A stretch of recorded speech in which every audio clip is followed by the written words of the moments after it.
दोस्तों, मैंने कल आपको फर्स्ट चैप्टर ख़त्म किया और आज हम उस चैप्टर से रिलेटेड कुछ महत्वपूर्ण क्वेश्चनों को करेंगे।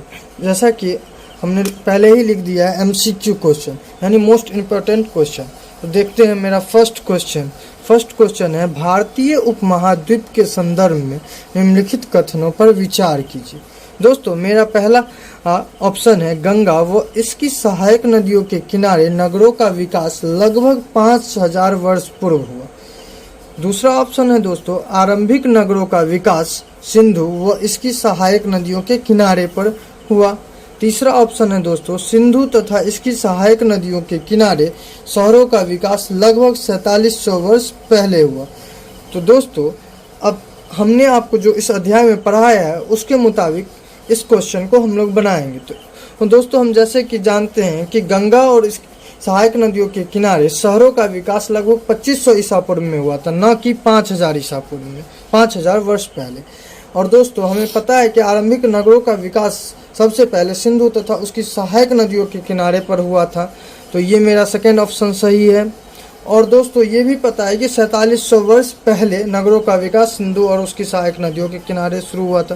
तो दोस्तों, मेरा सी भी सही है। तो अब हम देखते हैं अपने ऑप्शन में हमारा ऑप्शन कौन सा सही है। तो केवल ए। तो दोस्तों, केवल ए तो हो नहीं सकता है। दूसरा केवल बी भी नहीं हो सकता है क्योंकि सी भी है आंसर दोस्तों। तो यहाँ पे है केवल बी और सी। तो दोस्तों, केवल बी और सी होगा, न तो ए न तो सी। ए तो नहीं होगा दोस्तों, लेकिन सी तो होगा, इसलिए मेरा डी ऑप्शन भी गलत है। ओनली फॉर सी हमारा आंसर सही है। अब हम अपने दूसरे क्वेश्चन को देखते हैं। हमारा दूसरा क्वेश्चन है दोस्तों, गेहूं और जौ की फसलों के संदर्भ में निम्नलिखित कथनों पर विचार कीजिए। दोस्तों, मेरा पहला ऑप्शन होगा यहाँ पे, मनुष्य के द्वारा सर्वप्रथम इन्हीं फसलों को उपजाया जाना शुरू किया गया। दोस्तों, मैंने आपको बताया था इस अध्याय में कि सबसे पहले फसल उपजाया जाने वाला गेहूं और जौ था। तो हमारा फर्स्ट ऑप्शन सही होता है दोस्तों इस कथनों के अनुसार। दूसरा ऑप्शन है, इन फसलों के उपजाने का क्षेत्र हिमालय और विंध्य की पहाड़ियाँ थी। दोस्तों, आपको मैंने इस चैप्टर में बताया है कि इन फसलों गेहूं और जौ को उपजाने का क्षेत्र सुलेमान और किरथक की पहाड़ी पर थी। तो दोस्तों, हमारा सेकेंड ऑप्शन यहाँ से गलत होता है। तो तीसरा ऑप्शन है, इन फसलों को उपजाने का कार्य सुलेमान और किरथक की पहाड़ियों के क्षेत्रों में हो। तो दोस्तों, हमारा ये ऑप्शन सही होता है। तो अब हम देखते हैं हमारे विकल्प में कौन सा आंसर सही है। तो केवल ए तो दोस्तों हो नहीं सकता है।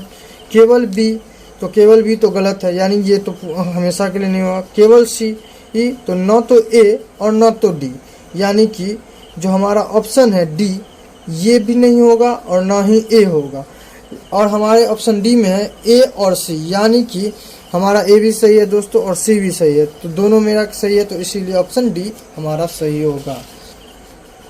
दोस्तों, अब हम अपना तीसरा क्वेश्चन देखेंगे। गंगा नदी के दक्षिण में इसकी सहायक नदियों सोन के आसपास का क्षेत्र प्राचीन काल में किस नाम से जाना जाता है। तो दोस्तों, हम जानते हैं कि गंगा के दक्षिण में सोन नदी के आसपास का क्षेत्र प्राचीन काल में मगध के नाम से जाना जाता था। इस तरह से हमारा ऑप्शन सी सही होता है दोस्तों। मगध साम्राज्य, हमने आपको चैप्टर में बताया था दोस्तों कि मगध साम्राज्य का संस्थापक बृहद्रथ था। लेकिन दोस्तों, कभी कभी क्वेश्चन ये भी आता है कि मगध साम्राज्य का वास्तविक संस्थापक कौन था। तो मगध साम्राज्य का वास्तविक संस्थापक बिंबिसार था दोस्तों। और बिंबिसार 544 ईसा पूर्व से 492 ईसा पूर्व तक शासन किया था। बिंबिसार दोस्तों हर्यक वंश का संस्थापक था। चौथा हमारा क्वेश्चन है दोस्तों, भारत देश के नाम के संदर्भ में निम्नलिखित कथनों में से कौन सा कथन सत्य होगा। तो पहला कथन है दोस्तों, लगभग 2500 वर्ष पूर्व उत्तर पश्चिम की ओर से आने वाले ईरानियों और यूनानियों ने सिंधु को हिंदूस तथा इंडोस तथा इस नदी के पूर्व में स्थित भूमि प्रदेश में को इंडिया कहा था। पहला ये ऑप्शन था दोस्तों। तो दोस्तों, आप जानते हैं कि हमारा ये ऑप्शन सही है, क्योंकि हमने पढ़ा था कि उत्तर पश्चिमी ओर से आने वाले लोगों ने सिंधु नदी को इंडोस अथवा हिंदोस कहा था और उसके पूर्व में रहने वाले लोगों को इंडियन कहा था। अब आते हैं दोस्तों दूसरा कथन, भरत नाम का प्रयोग उत्तर पश्चिम में रहने वाले लोगों के एक समूह के लिए किया जाता था। तो दोस्तों, ये सही है कि हम जानते हैं कि उत्तर पश्चिम में रहने वाले लोगों के समूह के लिए भरत नाम का प्रयोग किया जाता था। संस्कृत भाषा में जिसका उल्लेख है ऋग्वेद, यानी दोस्तों 3500 वर्ष पुरानी ऋग्वेद की पुस्तक है। इसीलिए हमारा ऑप्शन दोस्त 1 और 2 दोनों सही होगा यहाँ पे दोस्तों। अब हमारा 5वां क्वेश्चन आता है, पांडुलिपि के संदर्भ में निम्नलिखित कथनों पर सही कौन सा बात नहीं है। तो देखते हैं, मेरा फर्स्ट ऑप्शन है अतीत के में हाथ से लिखी गई पुस्तक को पांडुलिपि। तो हम जानते हैं दोस्तों, हाथ से लिखी गई पुस्तक को हम पांडुलिपि कहते हैं। अंग्रेजी में पांडुलिपि के लिए मैन्यूस्क्रिप्ट शब्द का प्रयोग किया जाता है, जो कि लैटिन भाषा के शब्द मेनू से निकला है। तो दोस्तों मैंने आपको अध्याय में बताया है कि ये मैन्यूस्क्रिप्ट शब्द जो लैटिन भाषा का है उसका अर्थ होता है हाथ। और तीसरा ऑप्शन है पांडुलिपि ताड़ के पत्तों को काटकर अथवा हिमालय क्षेत्र में उगने वाले भुर्ज नामक पेड़ के छाल से विशेष तरीके से तैयार भोजपत्र पर लिखी जाती। तो ये भी दोस्तों हमने बताया है आपको अध्याय में, इसलिए हमारा ये भी सही होगा दोस्तों।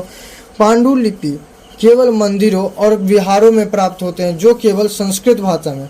दोस्तों ये ऑप्शन हमारा गलत है, क्योंकि पांडुलिपि मंदिर और विहार में तो प्राप्त होते ही हैं दोस्तों, लेकिन वो संस्कृत नहीं, तमिल और प्राकृत भाषा में भी लिखे जाते हैं दोस्तों, इसीलिए हमारा ऑप्शन डी गलत होगा।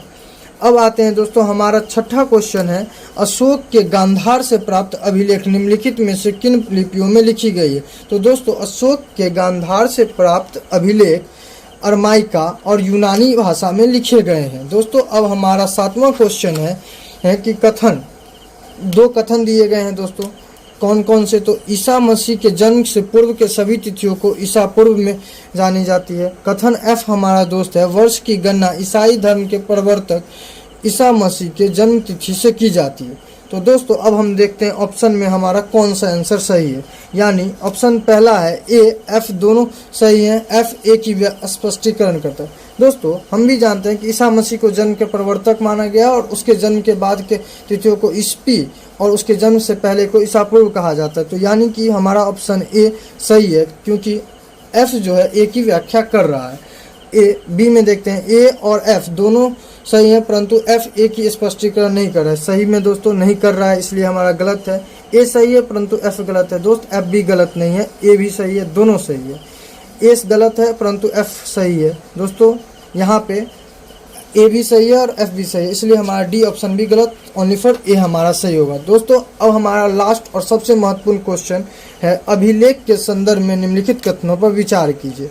तो ऐसे ऑप्शन है मेरा दोस्त, ऐसे लेख जो केवल पत्रों पर उत्कीर्ण किए जाते थे उसे अभिलेख कहलाते थे।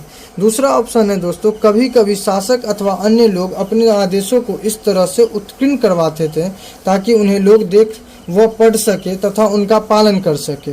तो हम जानते हैं दोस्तों, हमने आपको अभिलेख में जानकारी दी थी कि पत्थर तथा अन्य अपेक्षाकृत पर उत्कीर्ण उसे हम अभिलेख कहते हैं, और शासक इसका सबसे ज़्यादा इस्तेमाल लोगों तक अपने आदेशों को पहुंचाने के लिए तथा अपने कार्यों को विवरण देने के लिए करते थे। इसीलिए दोस्तों यहाँ पर हमारा ऑप्शन ए 1 और 2 दोनों सही होंगे। और दोस्तों आपके लिए एक क्वेश्चन है, इतिहास बदलता है और भूगोल नहीं। इसका क्वेश्चन आप कमेंट बॉक्स में दें। अगर हमारा वीडियो पसंद आया हो तो लाइक, शेयर एंड सब्सक्राइब करें। धन्यवाद।